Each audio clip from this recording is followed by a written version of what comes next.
Meu nome é Eliane e hoje a gente vai falar um pouquinho sobre a segunda geração do modernismo brasileiro. Olhem só, lá na primeira fase nós já estamos cansados de saber que eles não sabiam o que queriam, mas sabiam o que não queriam. Que eles não queriam mais reproduzir a arte europeia como ela vinha sendo reproduzida até então, até o modernismo, né? Mas a segunda fase, que começa ali a partir de 1930, né? Esses autores já sabiam o que eles queriam fazer.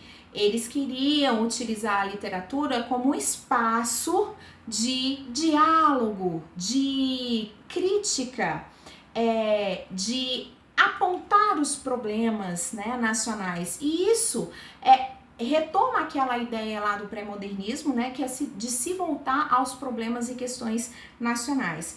Uma coisa interessante que a gente vai perceber é que os problemas referentes a essa segunda geração, na prosa, vão estar muito mais focados para essa ideia interior do país, né? Para o país, para os problemas nacionais. Já na poesia, a gente vai perceber que existe um movimento que vai perceber as coisas ao redor do mundo, principalmente quando se fala na poética de Carlos Drummond de Andrade e Vinícius de Moraes, que foram poetas que escreveram sobre conflitos mundiais, tá? O livro Sentimento do Mundo, do Carlos Drummond de Andrade, foi publicado em 1940, portanto, ali durante a Segunda Grande Guerra Mundial. Então, esses nomes são nomes muito importantes para esse período chamado de segunda geração do modernismo. Percebam que os autores já sabiam o que eles queriam fazer, eles já tinham os pés no chão, eles queriam mesmo era utilizar a literatura para poder fazer crítica social. Isso foi muito contundente na prosa, no romance, que inclusive ficou categorizado como romance regionalista de 30, porque havia um movimento dos autores em mostrar os problemas das determinadas regiões. A gente vai ver muito aí nesse período o Nordeste retratado, né? A Bahia com o Jorge Amado, a questão dos engenhos com ai meu Deus, o autor do Doidinho Urupês, como é o nome dele? Eu tô me lembrando de Euclides da Cunha, mas não é. Peraí, eu vou dar um pause aqui. Com José Lins do Rego. Eu tenho, por exemplo, as questões da seca com a Raquel de Queiroz e com o Graciliano Ramos, e esses são os nomes.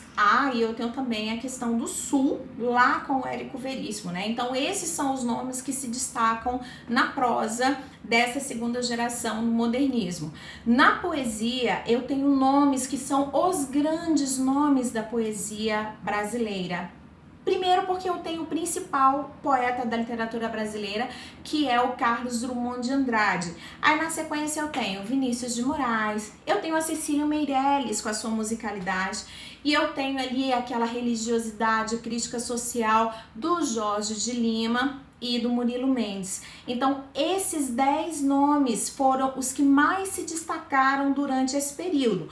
Não que não houve outros autores, mas é importante a gente saber que o cânone faz um recorte, e esses são os nomes, então, que estão aí nesse recorte de estudos literários.